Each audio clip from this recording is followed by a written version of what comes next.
Hello, everyone, and welcome to MRI Safety Talks. My name is Kellye, and I'm your host. And joining me today to wrap up our series on the ABMRS is none other than MR Safety Guru, Toby Gilk. Toby, thank you for joining me. Thank you for inviting me. I think this whole series is awesome, by the way.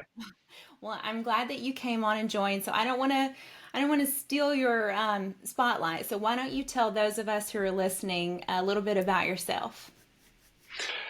All right, so I'm probably the most unlikely person to stand up in front of anybody and talk about MRI safety because I'm not a tech, I'm not a radiologist, I'm not a medical physicist.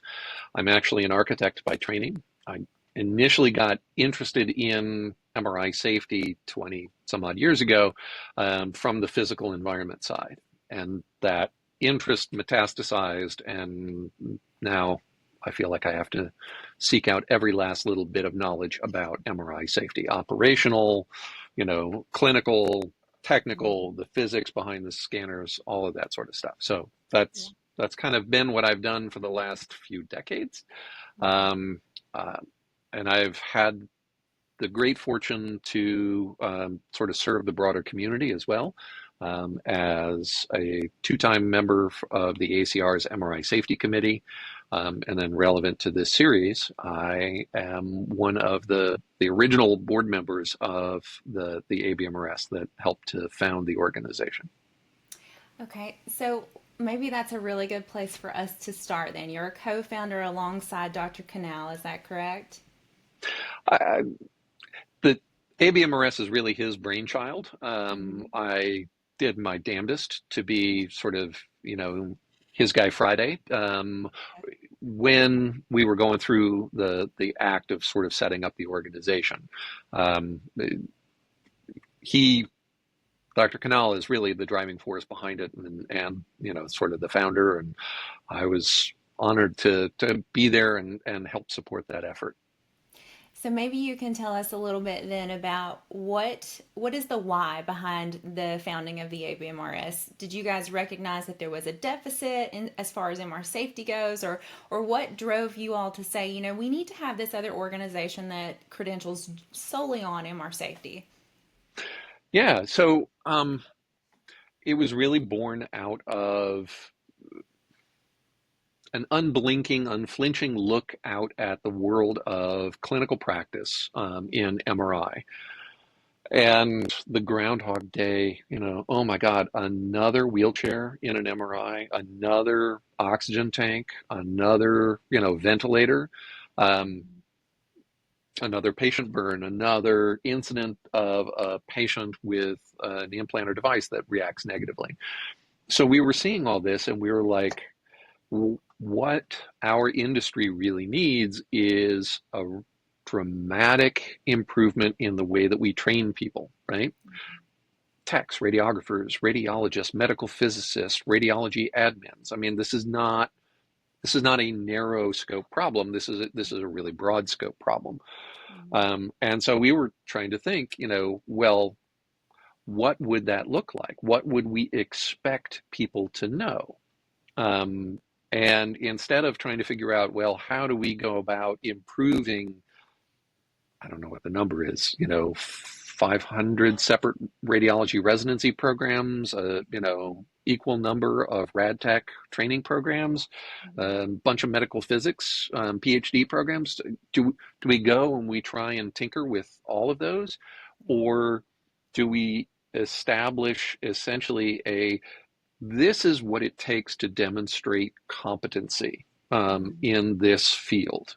And so we chose the latter, right? Instead of messing with thousands of individual training Mm-hmm. places, we decided that the best way to go about it was to establish objective criteria. And we were helped out by that. We were really sort of piggybacking on every MRI alphabet soup organization on the planet, essentially collaborated in the writing of, I'm going to misremember the title of the document, but like responsibilities in MRI safety or something like that. Mm-hmm. which formally introduced the categories of MRMD, MRSO, and MRSE. Now, while it introduced those categories and it gave sort of a thumbnail idea of what knowledge or expertise or competency or responsibility each of those roles should have, it really wasn't very detailed. I mean, Yeah. that whole article is like 3 pages long, right? And gives the rationale for why we should have them and then the specifics for each one. Mm-hmm. And all of that is in 3 pages, right? So there's just not a lot of space to get very detailed. So Yeah. the whole idea behind ABMRS is nobody else is setting the bar. Let's set a bar, right? Mm-hmm. We have these 3 roles that have been internationally sort of collectively identified. Mm-hmm. Let's set the bar for each one of these 3. And so we formed, it's called the ABMRS, the American Board of Magnetic Resonance Safety. There's almost nothing American about it. The questions can have a couple of like US legal or accreditation types of questions in and amongst them, but even those are a tiny, tiny minority. I Yeah. think I think we all recognize that 99% of MRI safety is global, universal, right? Yeah. Faraday's law of induction doesn't work differently in Australia as it does in the United States. Right. So if we understand the basic principles that underpin safety, right, Mm-hmm. then we can establish this standard. And we did, and we deployed it in the U.S. first, and then we found folks were interested in it from around the world. And so while it is the American ABMRS, it, for all intents and purposes, is really today the IBMRS, the International Board of Magnetic Resonance Safety. Yeah. And so that was was it 2015? So we're coming up on 10 years, right? Yeah, so, well, I don't remember the exact timeline. The organization, the sort of initial coalescing of a handful of people who really kind of drove that project, that either happened late in 2014 or very early in 2015. Mm-hmm. Um, and part of this was an outgrowth of Dr. Kanal was doing his MRSO training seminars, right? Mm-hmm. Um, and so part of it was people who were doing those training seminars were like, great, I have all this knowledge. How do I demonstrate to somebody Mm-hmm. else that I Yeah. have this knowledge, right? Yeah. And at the time, it was like, well, you tell them you did, tell them you remembered it, um, and so part of this was just like, hey, let's be able to give the folks who take it upon themselves to Mm-hmm. develop their professional skills to a higher level. Mm-hmm. Let's give them something that they can use to demonstrate, hey, I'm not your average tech. I Yeah. have some above average knowledge and skill. Yeah. Yeah. So how have you seen the ABMRS evolve in 10 years then? Like it started with I'm making an assumption here, so tell me if I'm wrong. It started with 3 certifications, MRMD, MRSO, MRSE.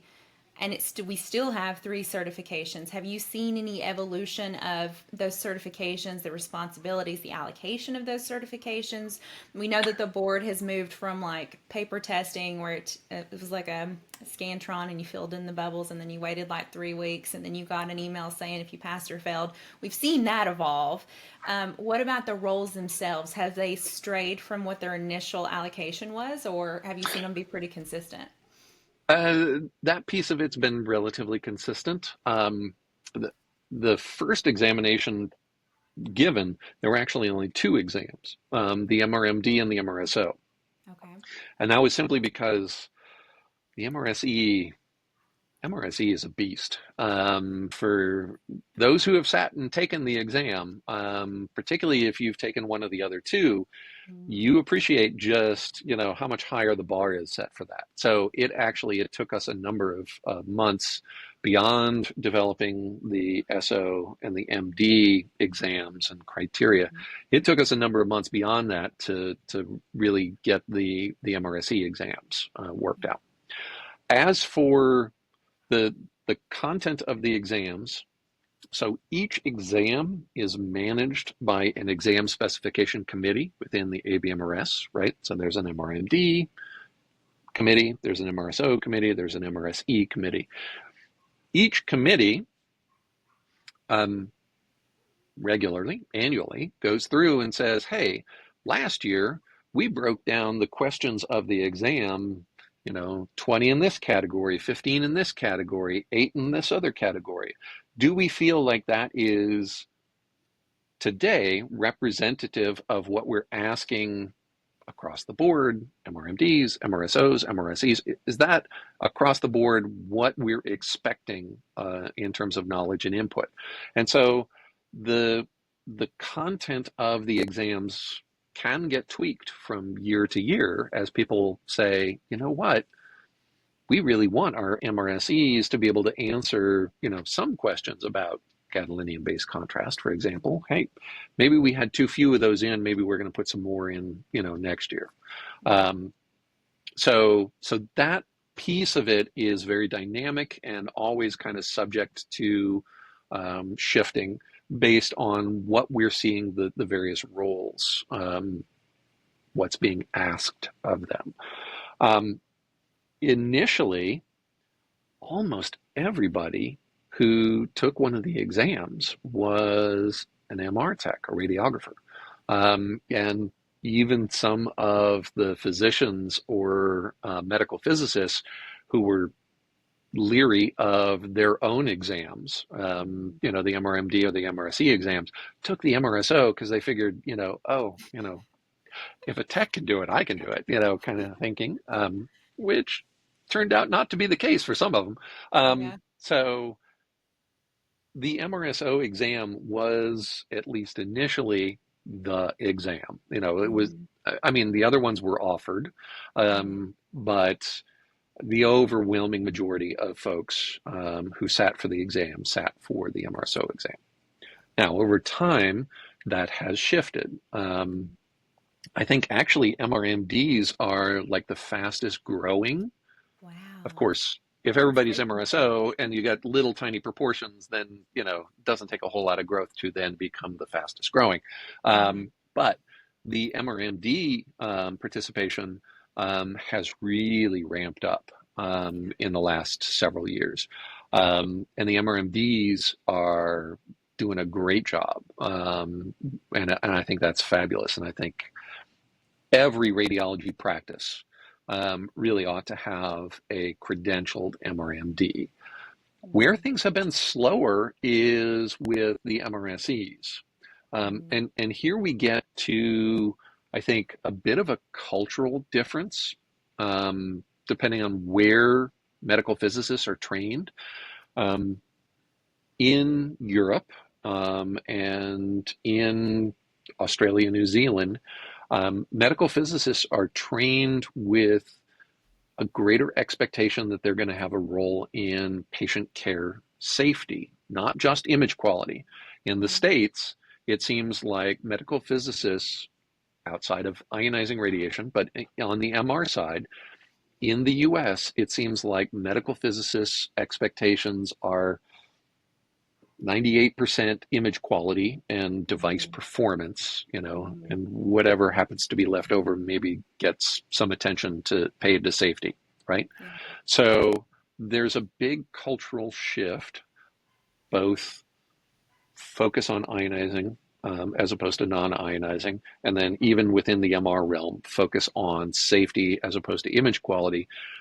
They're two rather significant cultural challenges in the United States. We see ABMRS developed a collaboration in the UK for the MRSE exams in the UK a number of years ago. And the medical physicists in the UK were all over it. I mean, there was all kinds of IPAM is the International Physics something in medicine. IPEM is the UK-based European Medical Physics Group that are professional society, and they were like they're all over it, and they were promoting it to their members and that kind of thing. So culturally, we're still, I think we're behind the times a little bit in the States with Mm-hmm. respect to our medical physicists. Mm-hmm. Um, but again, I think that that's largely kind of a cultural thing, and what their default training is. Yeah. Um, and I don't know exactly the best way to kind of overcome that. Yeah. And you have to wonder too, is part of it that they don't feel, maybe they've not had any exposure to it, or it's like, hey, we don't even know that this exam exists, or I think there's a correlation here, at least in my head, to residency. We see some residents who have go through residency and they get dedicated, focused MR safety training. And then we see some residents who go through residency and they get out and they're being asked these questions about implants or MR safety, and they're like, we didn't get any training on that. We have no idea what to do with that. So you can't help but wonder, is it maybe similar to that? Because I think, Toby, too, even MR techs, when we think about taking the ART registry, Bill and I talked about how just recently the number of safety questions that are on the exam, the MR registry, increased from 12 to 21. So it's not a very big number. So you just have to wonder, like, has there been any exposure to this, or where is the dedicated training? Do they even know that this is an option that they could be responsible for? So, and I think I want to use that to lead us into my next thing is, when we talk about these certifications, can you give us a little overview of what you see as an expert in the field, an MRMD, MRSO, and MRSE role kind of looks like? Just a brief, like, 5,000-foot view. Yeah. So the MRMD role really should be the individual who works for a group, for a practice, at a hospital or an imaging center, who is principally involved in clinical decision making when it comes to a question about the safety of, can this patient undergo an MRI or not? Um, so that can take a few different forms. That can be clinical policies, right? Normal mode versus first level mode is one example, right? I think every facility, every practice should have a documented policy. We default to scanning in normal mode, except these studies which you have permission to go into first level. Or the inverse of that, hey, everybody's free to scan at first level. However, these patients or these conditions, we may want to default to, or for that specific case, we may want to be in normal mode for that, for RF. So those are the kinds of things that either by policy, or personal communication, which I know how much the radiologists love, just the phone ringing, because questions from their technologists don't have RVUs attached, right? Mhm. So, um, that's non-compensated time.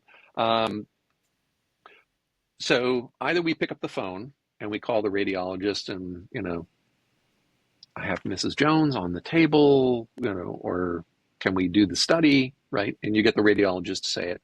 And we know how much they love that. So I'm a big proponent of essentially very comprehensive sets of policies and procedures, right? Yeah. So the MRMD should be, among other things, kind of the curator of, Mhm. a practice specific set of policies and procedures.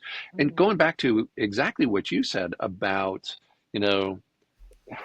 if you get 10 radiologists who just completed their residency, what you can assume about the knowledge of all 10 of those in MRI safety is nothing, right? Yeah. It's a case by case kind of basis, right? Right. So if you're the MRMD and you have that group of 10 with who knows what levels of knowledge or competency, right? Yeah. Those policies and procedures are great tools for them also, Exactly. because that gives them a framework in which to practice. Because the Yeah. MRMD is not going to be the person who's always available by phone, right? Right. Define the clinical decision-making criteria, and memorialize it and communicate it. And I think that that's kind of the main responsibility of the MRMD, right? Mhm. And obviously, if you're if you're putting policy down on paper, you want to make sure that it's well informed, right? Right. So getting the training, getting the credentialing goes a long way towards that. Hmm. So that's the MRMD. The MRSO is really for those who like um, military analogies. The MRSO is really sort of the executive officer. You know, I'm not in command of this situation Hmm. from the big picture standpoint, but when the big boss is gone, you know, I'm Yeah. the one who can help make sure that everything is running smoothly, right? Yeah. Yeah. Decision Boots on the making, ground. Yeah.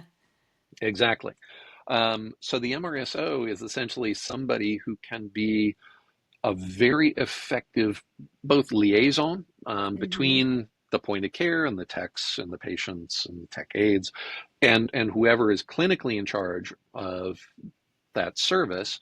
Hmm. But they can also run interference, right? You know, look, we do not need to clear this patient who has two coronary stents, right? You know, we don't have to call up the radiologist for it. You know, we have the information, we have documented policy that tells Hmm. us what to do. Please don't pick up the phone Yeah. and bug the radiologist for this because, you know, They nobody's know going to be how to happy about proceed. the end result of Yeah. that, right? Yeah. So the MRSO, again, can be this really important kind of nexus Hmm. between direct patient care and clinical supervision. And they're the ones who have to always kind of think on their feet because always presented with new and Yes. crazy situations. Yes. So that's the MRSO. And then Hmm. the MRSE is really sort of, if you've ever watched, you know, So I Want to Be a Millionaire, right? And Hmm. one of the perks that you get is I'm stumped on a question, I get to call phone a friend, right? Your MRSE is your phone a friend, right? Hmm. Whenever there's something weird enough that's sort of outside what I feel comfortable addressing, and that I, in that scenario, could either be the MRSO or it can be the MRMD or Hmm. any of the people that they work with, right?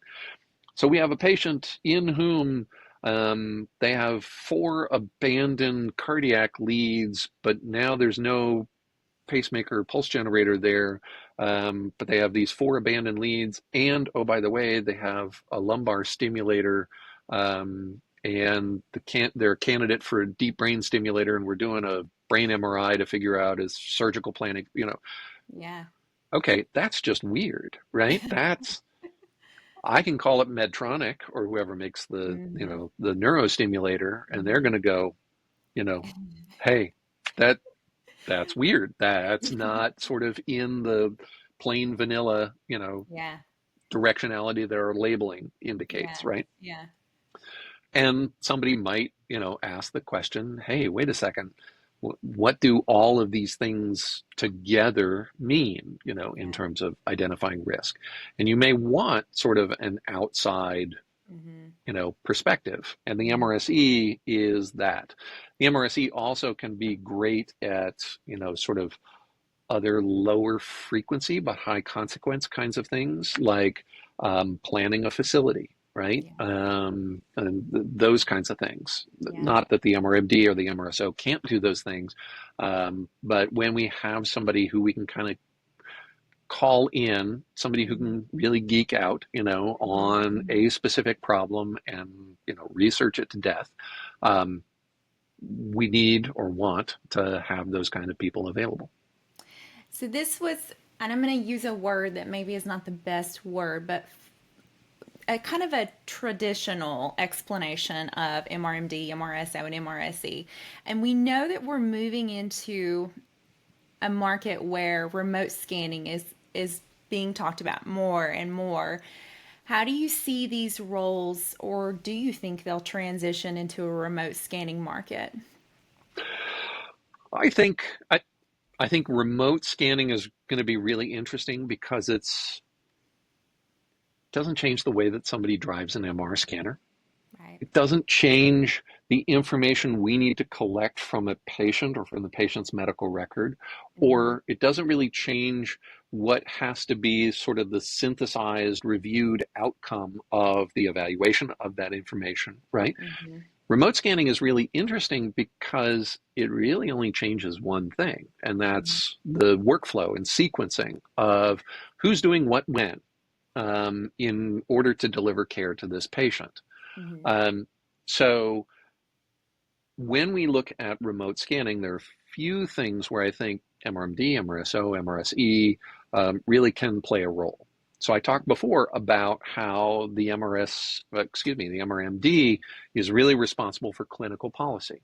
Mhm. Well, clinical policy has to be described within the context of workflow, how we Mhm. deliver care, right? Mhm. And so we probably, if full remote operation is something that we're looking at, um, the MRMD probably needs to write a companion set of policies, right? This Okay. is specifically who does what, where, and when, and who has responsibility for what when the tech is at the point of care. But Mhm. if we're in a situation where we're using a remote tech, um, then we need to clearly define a new workflow for Yeah. the Yeah. thorough, effective, safe care of that patient. Yeah. Once that's done, once we've essentially built the new workflow and identified by policy how we're going to handle it, once that work is done, in my opinion, there's really no difference between today MRMD, MRSO, and Mhm. next week MRD, MRSO. We just need to clearly define the structures for change. Once Mhm. those are done, it's business as usual Yeah. for the vast majority of stuff. Yeah. I forgive me because I'm not super familiar with remote scanning, but what is the likelihood that a technologist would scan remotely for multiple different sites? Meaning they would have to understand the policies and procedures for multiple different sites. So we're we're in the Wild West days right now, right? When you say, I don't understand what the likelihood of that is, I don't think anybody Okay. understands the likelihood of that right now. In part because there are so many different models of how these services are being provided. Right. We have we have big organizations, multi-site organizations, and Mm-hmm. they are their own customer and supplier Yeah. for Yeah. remote scanning services, right? I, I have I have five more, MR techs than I need in Poughkeepsie, right? Mm-hmm. And I'm really short-staffed in Miami, right? Oh, Mm-hmm. well, I'll just have the five people that I have in Poughkeepsie remote in and run scanners down in Miami or something. But they're all part of my hospital network or my outpatient imaging network, Mm-hmm. right? So the organization essentially owns the whole process, both, Yeah. supply and consumer. Mm-hmm. But then we have other models where um, Siemens and their WeScan product, Right. where essentially a Siemens customer can, if you set up the accounts and all of that sort of stuff, you can't just decide you're going to do this tomorrow, but um, you can essentially call them up and go, you know what? My main tech is going out on family medical leave. It's starting in 2 weeks, and I don't have somebody to cover for them. Siemens WeScan, can you just have a tech remote in and do that? And you might have, a tech assigned to do that for a Mm-hmm. couple of weeks. There are also independent companies that do similar. There's Row Club, which is a company out of Germany that does this. Um, I'm blanking. There's a U.S. company that does this. It's on the tip of my tongue. Anyway, so we can get essentially independent contractors to come Mm-hmm. and do that for us. Where I think all of this is leading to is ultimately, I think that remote scanning may make available kind of like an Uber or Lyft type of market for services, right? Mm-hmm. So, to where, you know, hey, I'm going to piece together, I got Tom who's really awesome, but Tom only likes to work, he's three-quarters retired. He just works half days on Tuesdays and Thursdays, right? But I can find somebody else who can remote in, Mm-hmm. on the afternoons that Tom works the mornings, Mm-hmm. and then I can find somebody who wants to get 3 full days for Monday, Wednesday, Friday, or whatever. And I can imagine a scenario where you can essentially say, hey, I need a tech for, these shifts for, on these days, who Mm-hmm. wants in, kind of Mm-hmm. thing. Um, so when we get to that point, if we get to that point, yeah, you could, as a hospital or an outpatient imaging provider, over the course of a week on a single magnet, you can have two, three, four, five different techs kind of logging in. And Mm-hmm. then it becomes extraordinarily important to make sure that operational models, policies, procedures, workflow, that all of that stuff is not only clearly defined for the provider, Mm-hmm. but that it is clearly understood between the two main parties in this transaction, and then Yeah. all of the people who are sort of involved in the workflow associated with patient care. Yeah. So that piece of it, from a safety standpoint, from a workflow and operational standpoint, can get fairly complicated. But again, once we kind of hammer out the workflow piece of it, Mm-hmm. communication will remain super, super important throughout.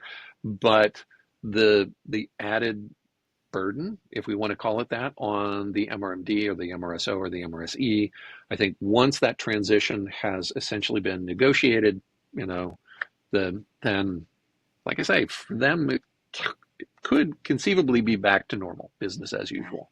Yeah. I guess we'll see more to come because it sounds like it's continuing to evolve every day, right? Yes, absolutely it is. So I steered us off a little bit and I want to pull back and I want to, as you've been an expert witness, I don't know how many times you've been an expert witness, but I'm going to guess several. And so I want to know from an expert witness standpoint, Toby, what do you think are the benefits and maybe the consequences? We'll start with benefits of having certified credentialed personnel on staff and appointed.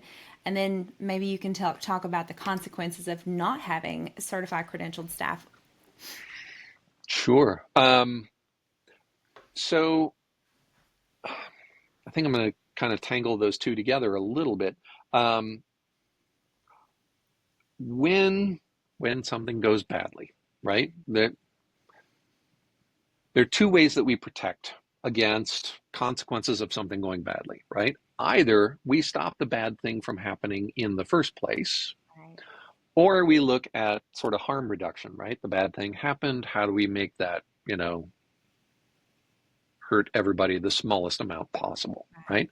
So when it comes to how do we stop the bad thing from happening, I think a lot of that is having people sort of involved in your organization with decision making authority, responsibilities, who understand how the bad things happen, right? Mm-hmm. Mm-hmm. If you don't understand how the bad things happen, you, Hard to prevent them. yeah. Um, I recently did a poll on LinkedIn, Mm-hmm. because um, I think a lot of people, I heard a lot of different things about why do we use bore padding, right? And so I did a poll on that, and turns out that more than a third of the folks who answered the poll, and I asked that it was just people who were involved in MRI patient care, more than a third of the folks who responded to the poll didn't understand the primary reason that we use bore padding, right? So um, if you don't have subject matter expertise, you may be missing Mm-hmm. risk factors that crop up at your facility in your practice, kind of thing, right? So, first off, let's train people to understand the nature of the problem. And it's not one problem, it's a million problems that we Yeah. face because we're presented with different patients and different implants and different pressures Yep. and different MR studies on different machines using different coils. And Yep.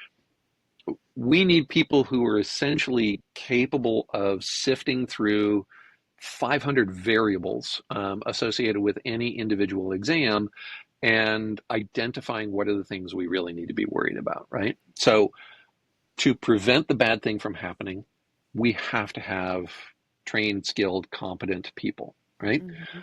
But people are people, and people make mistakes. So then we come down to essentially harm reduction, Mm-hmm. right? If, God forbid, the bad thing happens at your site, and if, God forbid, everybody winds up in court and giving depositions and that kind of thing, I think that there is a huge benefit to being able to demonstrate a good faith effort to trying to protect people and keep them safe, right? Yeah. Um, I'm always looking at stuff, and the majority of things that I see are like, oh God, how could we do that again?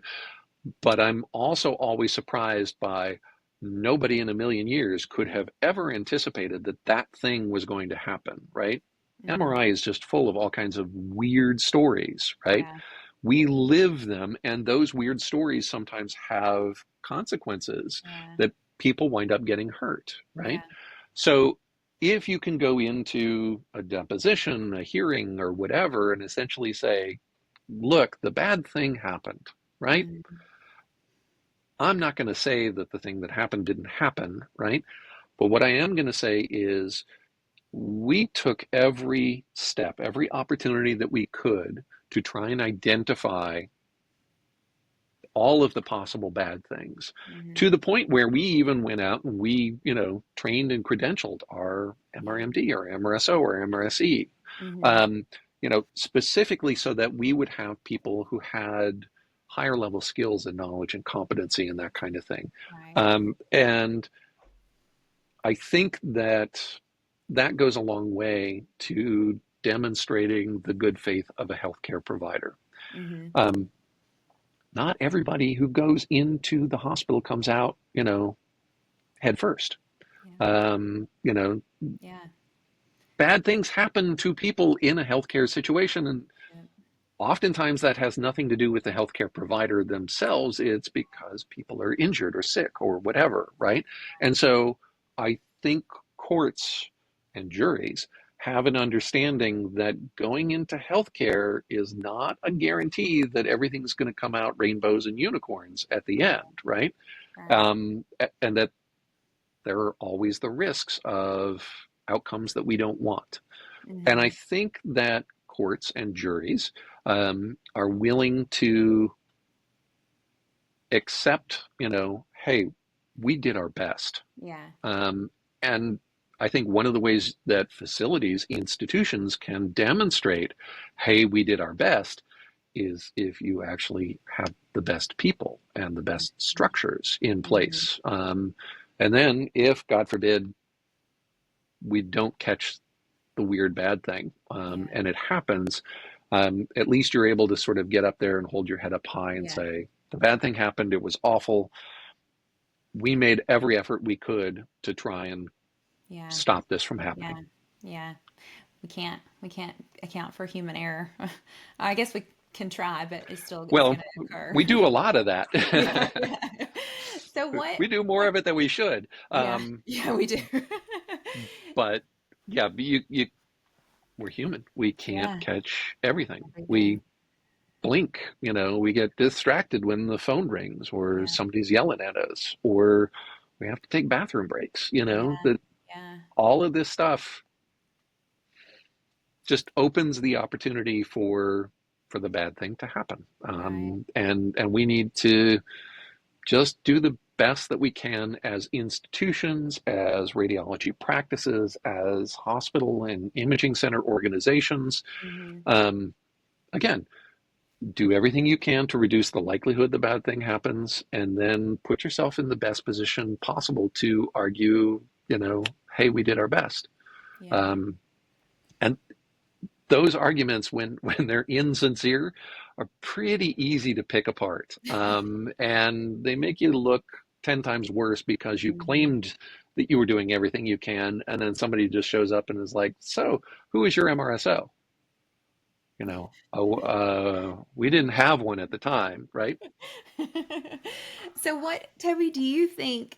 Is there a case where you could think that not having credentialed staff on site, rather just appointed staff, could you argue in court that that was sufficient, or is there ever a case where like we have these people appointed, but they're not credentialed, and that's like a no-no, or is there a case for just having people appointed?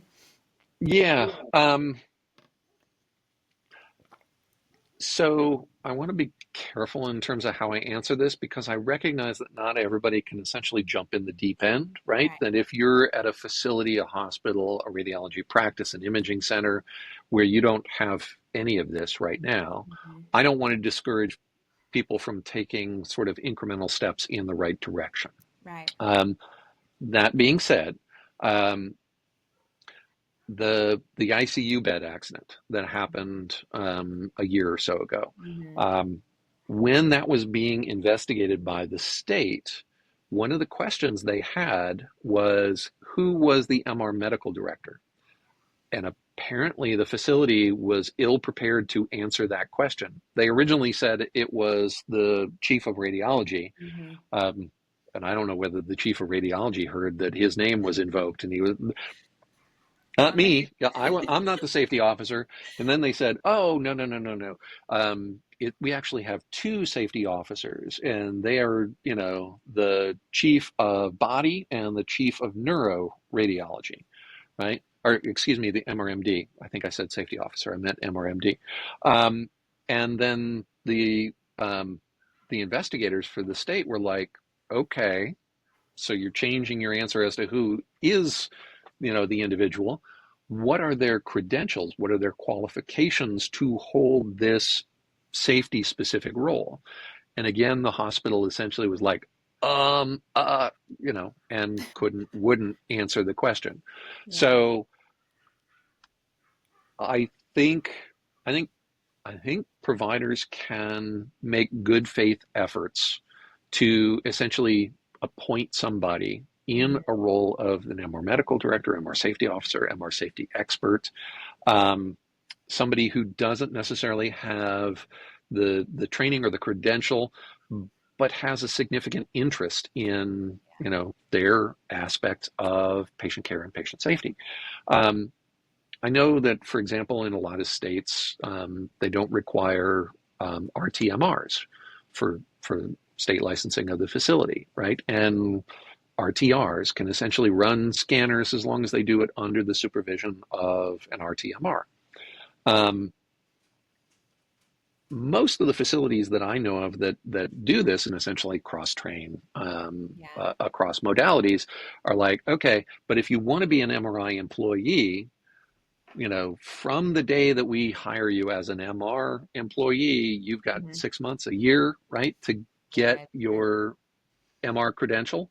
Hmm. And I think that something like that something Hmm. equivalent would be fair Hmm. in the MRMD, MRSO, and MRSE realm, right? Hmm. Look, Hmm. you've got an interest in it. We don't have somebody currently. Somebody's better than nobody, Yeah. let's do that. But let's also not write ourselves a blank check that, Yeah. just because somebody expressed in an interest, that makes them trained and competent and qualified and credentialed. Hmm. Let's set a time frame in which, we, the hospital, the imaging center, will will pay for an exam prep and one sitting of the exam, right? Hmm. And we expect you to complete this and have your credential Hmm. within a 12-month period, or Hmm. whatever seems equitable, right? Yeah. Yeah. And I think something like that would make perfect sense. And again, I don't want to throw cold water on anybody who might be thinking about incrementally, how do I do this in baby steps? Um, because some improvements better than none. Yeah. And I want people to move in the right direction. Yes. Just don't do it for show. Right. If you're going to do it for real. Yeah. And make a plan for getting where you ought to be over a period of reasonably short period of time. Yeah. So you mentioned in that it was CMS that came and investigated, or was it the state? I can't remember. So that one, well, I don't think CMS essentially has a truckload of investigators. So what they tend to do, the states are actually sort of agents of CMS. So CMS can essentially deputize Department of Health employees. So it was the State Department of Health personnel, but Uh-huh. they were doing it under the auspices, under the authority of CMS. And Okay. they had to answer for like CMS conditions of participation and their requirements Hmm. um, in the ultimate report. And and did you say that CMS used the ACR manual on MR safety as their guideline to say like do you have these people appointed? So are there any other ways And that that was you it. see the ACR manual tying into MR safety or how it impacts MR safety other than just a guideline for best practices? Well, technically, it's a requirement of ACR MR accreditation. Mm-hmm. Um, yeah, the ACR has made the wording or the some of the accreditation organizations essentially it's like, oh, so you want to be accredited by XYZ organization, right? Here's your packet of information. Here's everything you need to know to Mm-hmm. submit an accreditation application. ACR, in my experience, and if anybody knows differently, please point me in the right direction. But ACR is like, yeah, some of our information is on this FAQ page, and some of the information is on this page, and we have a different site altogether that has information about this credentials or requirements for this specific role or that specific role. And you're smart, you'll read all of this and figure it out and put it together, right? So the ACR does not really seem to have a unified or coherent, this is everything you need to know for accreditation application. So um, it can make it difficult to find, sort of specific criteria. There is not a site requirement to comply with the ACR manual or its requirements like MRMD, MRSO, MRSE. Mm-hmm. There is not a site requirement for that in the ACR's MRI accreditation criteria. There is, however, and this is strange that it's like, hidden and you have to go digging for this, in the modality supervising physician criteria. So the MD or DO who essentially signs the accreditation application, Mm-hmm. um, the requirements for that individual include that that person makes sure that the site follows the ACR manual on MR safety. Mm-hmm. So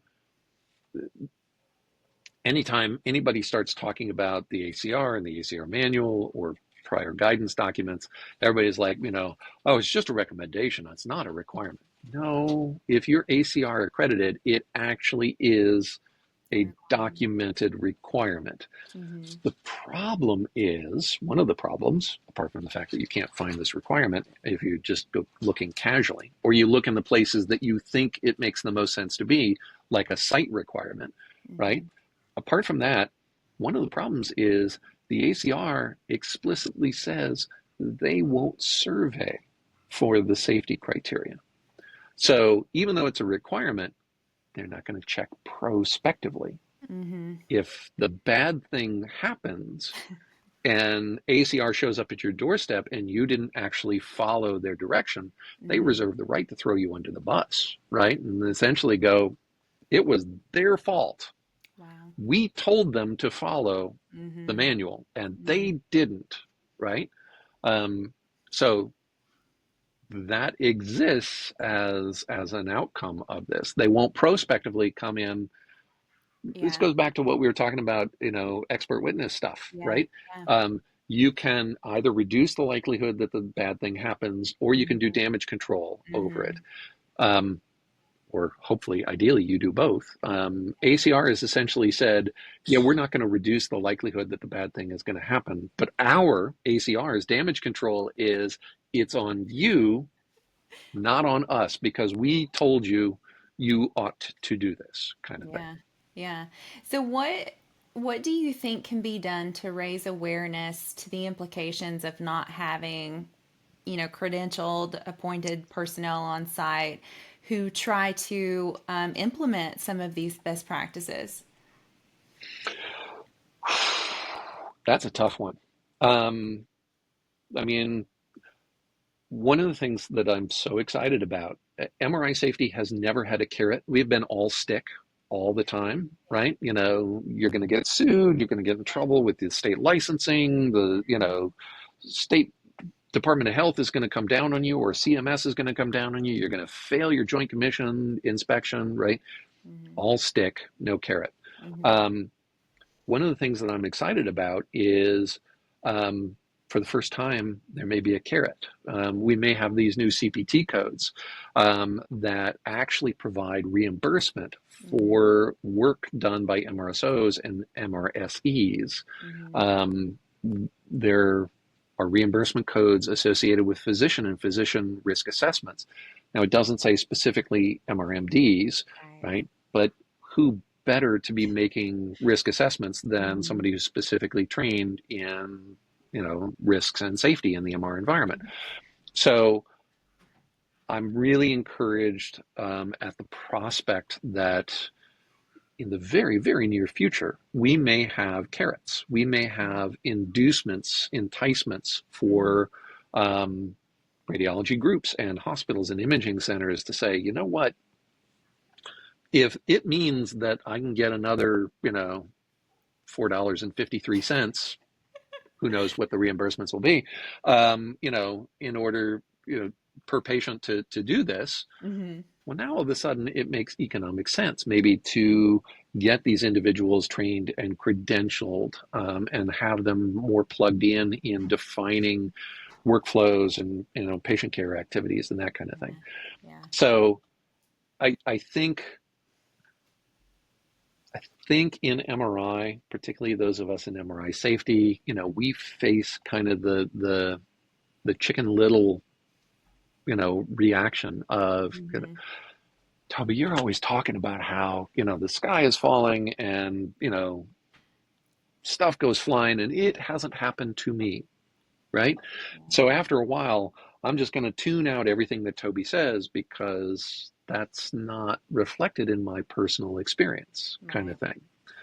Um, and it may have happened, is happening, at individual sites all over the place, right? Mm-hmm. But because it hasn't happened to me, I don't put any validity, any stock in Mm-hmm. what's being told to me about, oh, you need to, up your game. You need to be more vigilant. You need to provide better training for folks, right? Yeah. Yeah.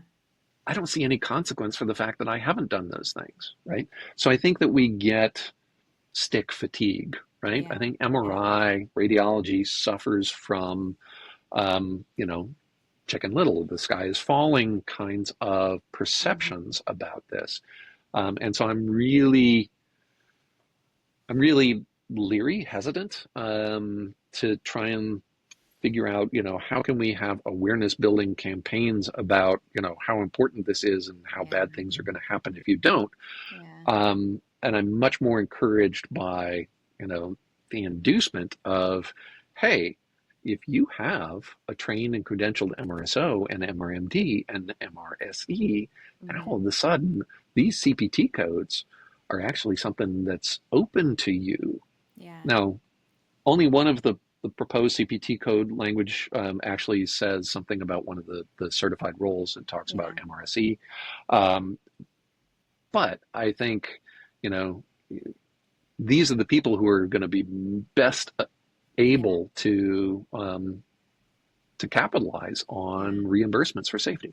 Yeah, I'll be curious to see if they define like who can fulfill those roles, as in Right. does it have to be a credentialed MRMD or a credentialed MRSE or a credentialed MRSO? Can this just be a technologist or a radiologist or a physicist? So I'll be curious to see as that evolves, like what they define as the guidelines for that. Yeah. And since these are brand new Yeah. CPT codes, my expectation is that we probably, maybe next year or the year after, we'll see some tweaks and some revisions, right? Hmm. As they figure out, hey, wait a second, How Yeah. is this working? Yeah. Maybe it'll be too many people are rushing in, cashing checks for new CPT codes, and they'll go, oh, you know what? We want to put some hurdles on this, and maybe your point is exactly what they'll decide. Hey, Yeah. we want somebody who's credentialed, Yeah. being the one who's reviewing patient medical record history or Mhm. looking up implant or device contraindications or conditions or Yeah. any of those things. Yeah, it'll be interesting to see. So I want to wrap up with one more question, and that question is: as an expert witness, do you have any advice to give to facilities, maybe administrators, directors, managers, whoever's responsible for overseeing MR safety practices that may not be an MRMD, MRSO, or MRSE? Whatever you hear in terms of MRI accidents, whatever pictures you see getting shared around on the internet or whatever anecdotes you hear of, um, multiply that times 50 or 100. If you want to get a more accurate picture of the frequency of these types of things happening out in the world, right? Um, there is so much incentive to just absolutely bury these things. I'm working on half a dozen different incidents that people have shared with me that are exactly that people are trying to bury, right? Um, so once you recognize that what you actually hear out in the world is the tiniest fraction of what is actually occurring, multiply that experience times 50 times 100, and you will have kind of recalibrated to being somewhere around the realm of the rate at which things are actually happening. Yeah. Um, and that will help you sort of understand the importance of taking the steps at your site and your practice. Um, the I never thought it could happen to me kinds of after the fact narratives. Yeah. Radiology is just littered with, I didn't think it could happen to me. Yeah. It can happen to you. It happens to people just like you Yeah. if you don't recognize it as a realistic potential, a legitimate potential, and if you don't take the steps appropriate to preventing it, it makes it more likely that it will happen to you. And so, recalibrate your risk expectation, and then take the steps that are appropriate once you've recalibrated your risk expectation. Get individuals in Mm-hmm. those roles. Mm-hmm. Figure out ways. Almost everything that has increased risk in MRI over the last 30 years, we've essentially said, oh, the techs will take care of that, right? Yeah. Higher acuity patients, implants and devices, stronger magnets, Yeah. the list goes on and on. Yeah. And for every one of those things, we've essentially said, techs can handle it. We got brilliant techs. They're awesome. They can handle it. We are past the point in time where institutions and enterprises really need to look at how they pull responsibility for patient care, patient preparation, patient screening, risk assessment, risk mitigation. We Mm-hmm. need to pull more of that back and build structures Yeah. around it. Decision support systems, policies and procedures, naming individuals who have specific responsibility for that aspect of patient care. Yeah. Those are all things that we can do to essentially make our institutions stronger Mm-hmm. in terms of protecting patients. Yeah.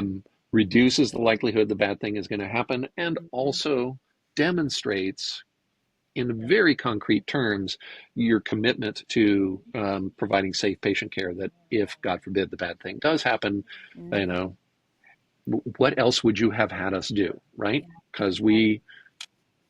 We're we doing did all. a facility safety assessment. We did, we updated our policies and procedures. We compared them to, the most current ACR manual on MR safety and Yeah. revised accordingly. We appointed these individuals. We got them trained. We got them Mm-hmm. credentialed. Mm-hmm. What more would you have had us do, Yeah. right? Yeah. Yeah, I think that's great advice. I want to tack one thing on, and I think you'll agree with me. But one of the biggest things you talked about, people want to remain anonymous when they have something happen. And I understand that to an extent, right? Nobody wants to be like, hey, don't go to so and so hospital because they had this Right. happen. But one of the things that I personally advocate for very strongly is reporting near misses, good catches, and adverse events, because I'm going to separate adverse events out of that. But a near miss or a good catch is an easy way to assess if you've got a breakdown in your processes somewhere. So I think for me, it's encourage your team, build that sort of build a community within your team where they feel like they can speak up without being in trouble if something occurs. And then that way you can try to get ahead of these things from happening and keep adverse events at bay, and then say, okay, like we're reviewing near misses or good catches, and we're evaluating our processes upstream, and we're saying, okay, this is where the breakdown was. So I think you'll agree with me on that, but I advocate for that very strongly. If you're not doing that, I think that's a really great initiative to take on to help improve safety. I would agree with you 100%. The the one thing that I'll offer to radiology managers or directors or whatever is that's not something you accomplish in a staff meeting or two or three staff meetings, right? That's something that's a culture shift, Yeah. especially if even if you think you have an open door policy, a no blame kind of culture, Mm-hmm. if your techs don't think that Yep. that's the environment that they work under, Mm-hmm. it may take months Yeah. to of active measures to try and shift that perception of workplace culture. Yeah. But it is absolutely worth doing for all the reasons that you identified. Every near miss event is a gift. We get to identify how our process broke down without the Mm-hmm. cost of an injured employee, an injured patient, a damaged piece of equipment. Yep. Um, Take every one of those, encourage your staff to essentially share, hey, we almost had this bad thing happen, right? Yep. Yep. And reward them for sharing that Yeah. information. And over time, that will, change the culture Right. into something much more constructive. Right. Right. And I know we can't force people to share adverse events, but if they do want to, there's care reporting, CAIRE.com. Is that right? Yeah, Like dot carereporting.com, com. .org. Oh, .org. And feel free to share this, because what that does for the rest of the EMR community then is it's an opportunity for us to learn from your mistakes anonymously, right? Yeah, yep, yeah. Identity protected. If you've ever gone to care reporting, um, and you've ever reported something before, it does ask for your information, but that information is essentially sequestered, segregated from any of the event details. Um, so we ask for your identification information so that we can come back to you if we have any questions and Yeah. gain a fuller understanding Mhm. of what happened. But then we've done case studies before, and essentially what we do is no identifying information, either for the individuals who report or for the facilities. It is completely de identified. Mhm. And it's just, hey, this is the thing that happened. Here's how it happened. Here are the things that we need to look for. Here are the things that we thought were providing us some degree of protection against this particular bad thing, right? And how those imagined protections or presumed protections really aren't doing what we thought that they were doing, right? Yeah. Yeah. Again, all of this is really built around the idea of if the folks in charge have a better, more comprehensive understanding of the risk and Mhm. how things go badly, then we're better armed to make sure it doesn't go badly for us and for our patients. Yeah, I couldn't agree more. Toby, thank you so much for joining me, for giving not only your expertise as a co-founder and I'm going to say godfather of MR safety, but also your perspective as an expert witness. It's been invaluable, and I think our viewers will find that it's also been invaluable to them. Well, thank you for inviting me. You know that, I'm so reluctant to talk about safety stuff, so We'll never get you back on. you have to like drag it out of me. Thank you all for listening. Thank you, Kellye. Thank you, everyone.